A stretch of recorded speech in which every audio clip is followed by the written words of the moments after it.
beberapa hari kemarin itu kami nengokin almarhum papa ke makamnya. Udah kurang lebih hampir 3 tahun ya di tahun ini papa itu meninggalkan kita semua. Tapi selalu masih ada aja sih kalau diinget-inget nih, kenangan-kenangan bersama beliau tuh ya, masih ada aja yang suka bikin kita tuh suka senyum-senyum sendiri kalau inget. Salah satunya, aku masih inget banget waktu dulu aku kecil itu kita pernah main tebak-tebakan, dan papa ngasih tebakan yang aku masih ingat sampai sekarang tuh gini bunyi tebakannya.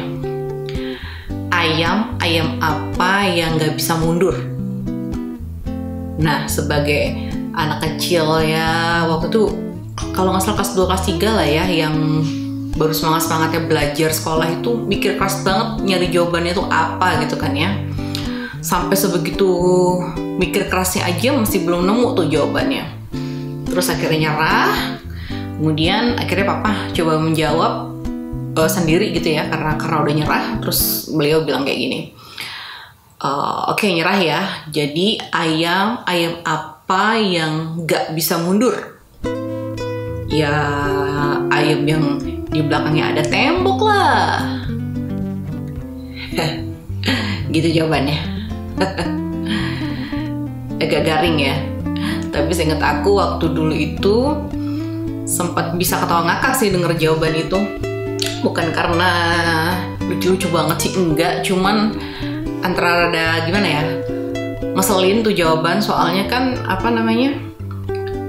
udah berusaha gitu lah, aku udah berusaha banget mikir keras untuk kejawab dengan jawaban yang ilmiah. Ternyata jawabannya sereceh itu, saudara-saudara. Cuman karena di belakang ada tembok jadi ayam gak bisa mundur. Ya begitu deh.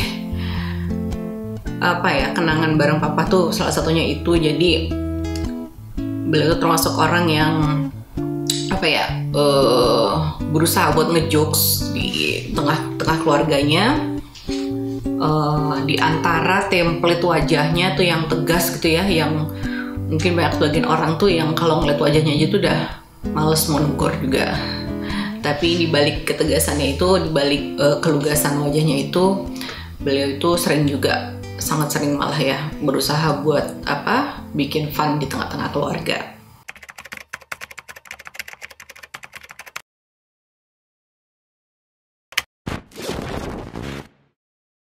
Assalamualaikum warahmatullahi wabarakatuh. Selamat pagi, siang, sore, dan malam untuk semua sahabat Cahaya Loka yang ada dimanapun. Ketemu lagi sama aku, Galuh Kuncana Wulan.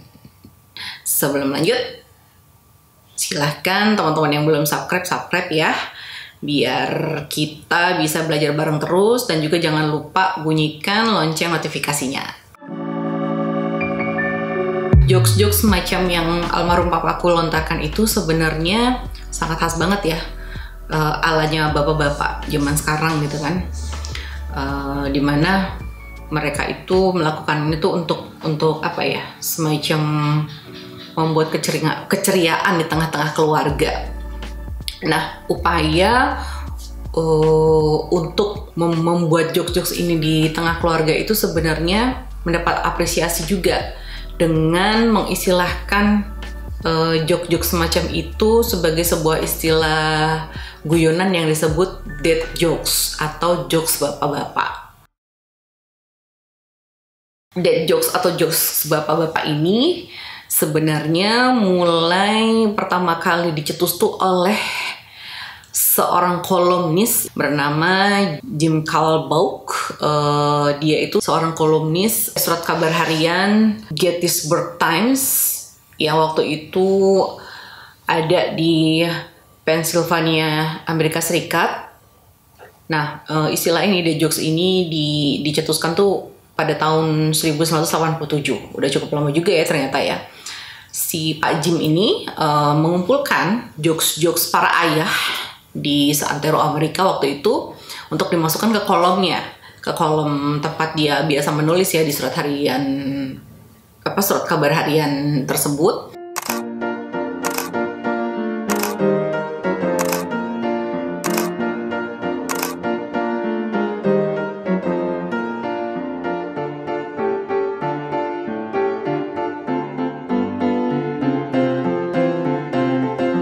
Tujuannya adalah untuk melestarikan jokes-jokes itu pada setiap perayaan Hari Ayah yang ada di negara tersebut. Kemudian sudah berselang waktu 30 tahun sampai sekarang ya, 30 tahun lebih lah, itu ternyata jokes-jokes itu tetap lestari dan bahkan sekarang penyebarannya udah semakin luas melalui media sosial juga. Dad jokes atau jokes bapak-bapak itu adalah semacam guyonan gitu ya, atau jokes atau candaan yang dikeluarkan atau dilontarkan oleh para bapak-bapak atau para ayah kepada anak-anaknya atau kepada keluarganya, yang sebenarnya tuh isinya tuh adalah jokes-jokes yang sifatnya garing, receh gitu ya. Justru kekuatan dari si jokes bapak-bapak ini atau dad jokes ini adalah terletak di kegaringannya itu. Makanya bisa jadi nih siapapun yang mendengar mungkin bisa tertawa terbahak-bahak atau terpingkal-pingkal karena merasa lucu atas ketidaklucuannya jokes-jokes tersebut ya. Jadi karena saking garingnya, ya udah, itu lucunya tuh justru di situ, kekuatannya tuh justru di situ. Kita kasih apresiasi dulu ya buat semua bapak-bapak yang berusaha untuk mencari cara dekat dengan anak-anaknya, dengan keluarganya. Salah satunya yaitu tadi dengan menciptakan jokes-jokes yang kelihatan garing gitu ya, dalam rangka itu tadi untuk merebut hati anak-anaknya. Tapi sebenarnya ikhtiar itu meskipun garing merupakan semacam gambaran gitu loh, bahwa para ayah ini memiliki semangat pengasuhan kepada anak-anaknya, sehingga dia mencari cara apapun gitu ya agar bisa dekat dengan anak-anaknya, dan ini patut diapresiasi. Nah teman-teman, memang sih ayah atau bapak itu tidak melahirkan dan juga tidak menyusui, tapi ternyata perannya itu cukup besar juga loh untuk perkembangan anak laki-laki dan juga anak perempuan, sehingga mereka bisa memiliki karakter yang kokoh dan kuat sejak kecil. Dari hasil rumusan program atau formula dari Enlightening Parenting yang digagas oleh Mbak Okina Fitriana, salah satu psikolog di Indonesia favorit saya juga ya. Beliau mengeluarkan semacam informasi gitu, bahwa ada 3 peran utama ayah yang patut dilakukan gitu kepada anak-anaknya agar tercipta keterlibatan yang baik, sehingga anak-anak semakin dekat dengan ayahnya gitu ya. Nah, 3 peran utama ini sebenarnya adalah merupakan rangkuman dari studi longitudinal. Jadi ada penelitian panjang gitu ya yang dilakukan oleh Michael L. Lamb. Dia meneliti tentang keterlibatan ayah dengan anak-anaknya, sehingga dirumuskan oleh Mbak Oki. Nah, ini menjadi 3 peran utama.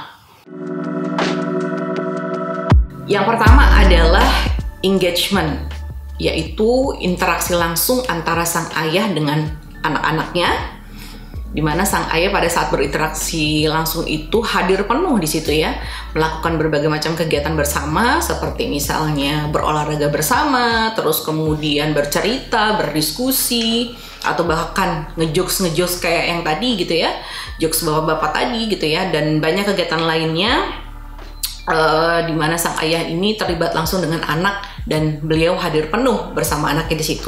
Ada secara raga dan juga batinnya gitu ya. Atau bisa juga misalnya mengajarkan sebuah keterampilan. Nah, itu juga masuk dalam engagement, terlibat secara langsung. Yang kedua adalah accessibility, di mana sang ayah harus memiliki kemudahan untuk diakses oleh anak-anaknya. Jadi anak-anaknya tuh bisa menghubungi sang ayah meskipun dia ada di luar rumah gitu ya, ataupun misalnya bisa mengakses kapanpun untuk bertemu dengan ayahnya, misalnya untuk bertanya atau meminta bantuan saat anak-anak membutuhkan di rumah, ataupun ketika sang ayah sedang di luar gitu ya. Nah, ayah siap untuk dihubungi oleh anak-anaknya seperti layaknya anak-anak yang hari ini gitu ya gampang untuk mengakses internet dengan cepat, maka ayah juga nggak boleh kalah. Ayah juga seharusnya bisa diakses dengan sangat mudah oleh anak-anaknya agar mereka semacam memiliki kayak rasa aman gitu, ada seseorang yang membackup mereka di belakang. Itu accessibility ya. Nah, kemudian yang ketiga adalah responsibility. Responsibility ini adalah tanggung jawab seorang ayah kepada anak-anaknya ya. Kalau di Islam itu kita kenal sebagai nilai keqawaman gitu ya, di mana ayah memimpin keluarganya, memimpin anak-anaknya, menafkahinya, kemudian menyekolahkannya, terus kemudian memfasilitasinya dengan fasilitas yang menunjang tumbuh kembangnya gitu ya, mengantarnya ke sekolah dan lain sebagainya. Jadi tanggung jawab ayah ini merupakan salah satu peran utama untuk keterlibatan sang ayah dan anak gitu ya. Nah, teman-teman, jika ayah melakukan peran-peran utama tersebut akan berdampak nih, pertama pada perkembangan kognitifnya. Anak akan memiliki kemampuan menyelesaikan masalah dengan baik. Kemudian dia juga dapat mencapai pencapaian akademik yang memuaskan ya, dan dia akan sangat menikmati masa sekolahnya. Terus berdampak juga pada perkembangan emosinya, di mana anak ini jadi tidak mudah depresi ya, karena dia bisa menghadapi rasa stres dan juga frustasi. Terus kemudian anak-anak ini juga lebih akhirnya fokus terhadap hal yang bersifat internal dirinya sendiri gitu ya, entah itu minat bakatnya atau potensinya atau hal-hal lain yang ada dalam dirinya gitu ya, bisa fokus ke situ sehingga memunculkan kepercayaan diri. Dan juga anak-anak akan memiliki kesehatan mental yang baik. Terus selanjutnya di perkembangan sosial, anak-anak jadi lebih mudah berinteraksi sosial dengan sesamanya. Kemudian mereka juga memiliki penilaian moral yang sesuai ya dengan norma lingkungan, dan juga akan lebih taat kepada peraturan atau etika budaya yang sudah disepakati. Nah, itu dari dampak ketika peran ayah yang tadi ya, yang 3 tadi itu dijalankan, maka akan berdampak seperti itu tadi. Perkembangan kognitif, emosi, dan juga sosialnya itu berjalan dengan baik semuanya. Peran keterlibatan ayah kepada anak perempuan itu ternyata ada beberapa hal, teman-teman. Kalau misalnya sang ayah ini dekat dengan anak perempuan sejak kecil, nah ini kecenderungannya dia itu akan berefek sampai si anak perempuan ini dewasa. Jadi anak perempuan ini akan tumbuh dengan memiliki kesejahteraan psikologis yang baik gitu ya, dan ini akan membuat mereka tumbuh menjadi anak yang berkarakter kuat dan kokoh gitu ya. Kemudian tidak lemah ketika memasuki masa remaja dan juga masa dewasanya. Terus kemudian jika ayah dekat dengan anak perempuan ketika anak perempuannya beranjak dewasa, maka ini akan membuat anak perempuan memiliki harga diri dan self-esteem yang positif. Nah, dengan adanya harga diri dan self-esteem positif ini, anak-anak tidak mudah terbujuk oleh rayuan gombal gitu ya. Terus kemudian anak-anak perempuan juga jadi lebih kuat dan berani berbicara jika misalnya ada tindak kekerasan atau pelecehan yang ada di lingkungan dia atau terkena kepadanya gitu ya. Jadi dia lebih berani speak up. Lalu kemudian anak perempuan ini juga akan mempunyai pilihan hidup yang jelas gitu ya. Mau ngapain itu udah jelas, karena memang itu tadi kedekatan dengan sang ayah tadi. Dan juga yang tak kalah penting juga, anak perempuan lebih cenderung tidak memiliki krisis identitas kalau misalnya sang ayah ini dekat dengan dia pada saat menjelang dewasa. Lalu kemudian ketika sang ayah berinteraksi dengan anak secara ekspresif itu apa ya? Pokoknya ekspresif gitu ya, nggak jaim lah gitu ya. Melakukan berbagai macam kegiatan bersama-sama, kayak tadi ya, berolahraga bersama, misalnya jalan-jalan, diskusi, bercerita, ngejokes bareng gitu ya. Nah, pokoknya meninggalkan kejaimannya, maka ini anak perempuan akan cenderung meningkatkan kepuasan hidupnya ya. Efeknya adalah kalau dia puas sama hidupnya, jadi dia lebih mampu mengambil makna positif dari segala macam tantangan yang dia hadapi dan cenderung lebih bahagia karena itu tadi ya, mampu menghadapi tantangan-tantangan dan juga menemukan apa yang positif sih dari tantangan-tantangan tersebut. Tidak lekas putus asa lah gitu.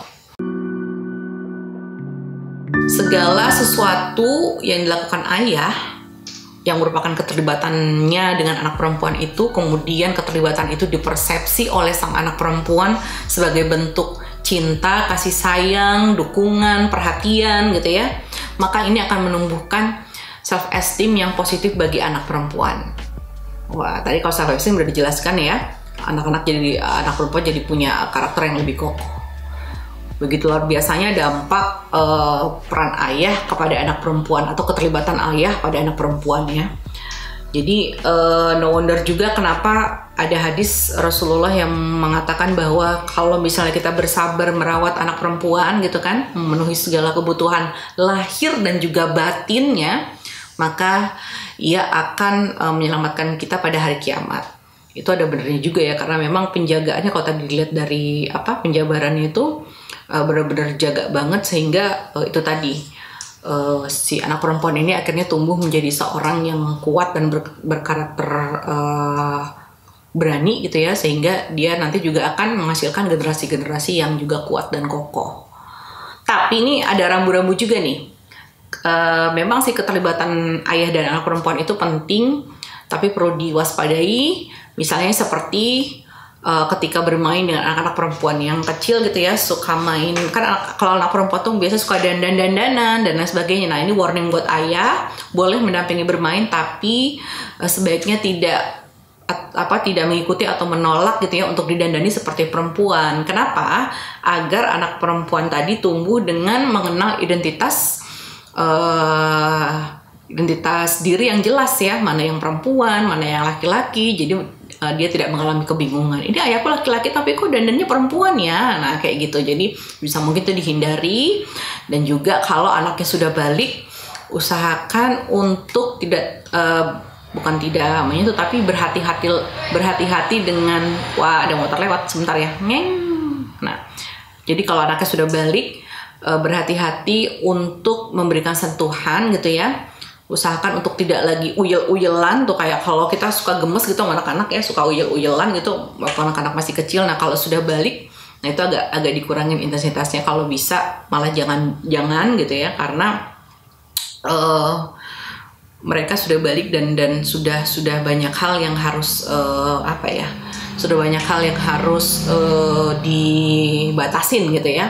Dan juga kita tidak boleh memaksa atau menghargai kalau misalnya anak nggak mau disentuh ataupun dicium. Nah, kalau sekarang keterlibatan ayah dengan anak laki-laki.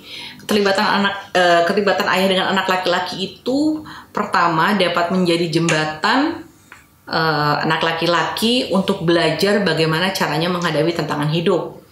Karena anak laki-laki ini satu gender sama ayah ya, jadi dia lebih mudah untuk copy paste apa yang dikerjakan ayahnya, bagaimana ayahnya menghadapi tantangan dalam sehari-hari gitu kan. Nah itu dicontoh langsung oleh anak laki-laki. Dan itulah nanti yang akan dipakai sebagai bekal ketika dia nanti terjun di luar dari rumahnya gitu ya, di lingkungan masyarakat luar atau nanti mungkin dengan keluarganya, yaitu dengan melakukan hal-hal yang dia contoh dari ayahnya.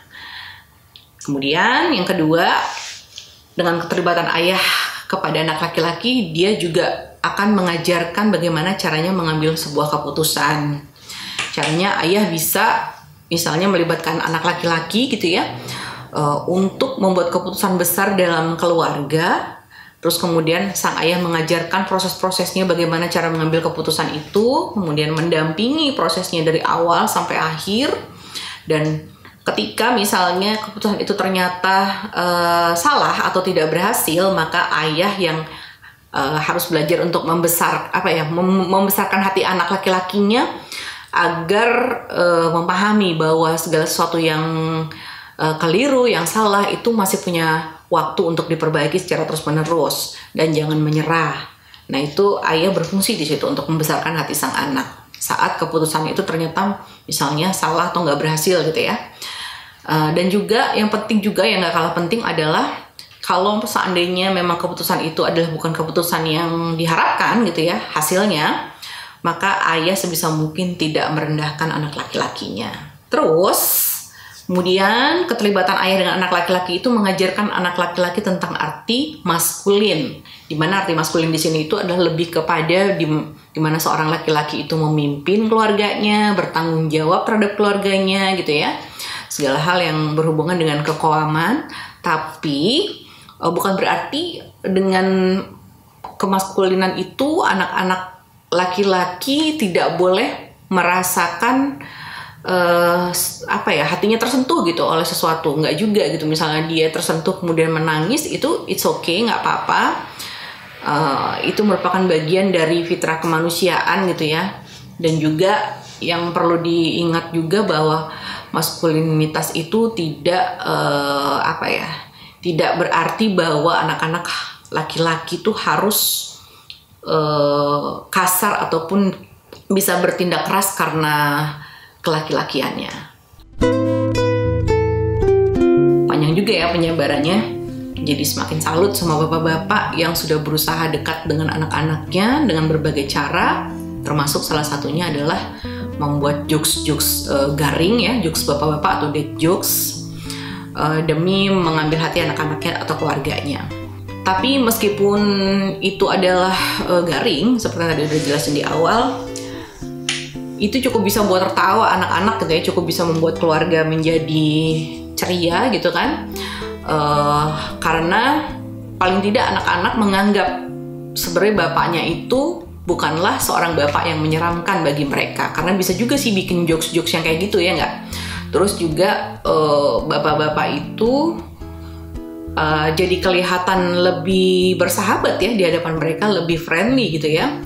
Di balik juga selain bapak-bapak ini juga atau para ayah ini tentunya memberikan nasihat-nasihat yang lugas di kesempatan berkualitas lainnya gitu ya. Jadi ada dua sisi sang ayah ini, adalah ayah yang memberikan nasihat yang teduh gitu ya, nasihat-nasihat yang lugas dan tegas tapi teduh. Tapi di sisi lain juga ayah ini bisa sangat bersahabat dan menjadi teman untuk melakukan hal-hal konyol gitu ya. Nah ini tuh adalah suatu langkah yang membuka kedekatan antara anak dan ayah.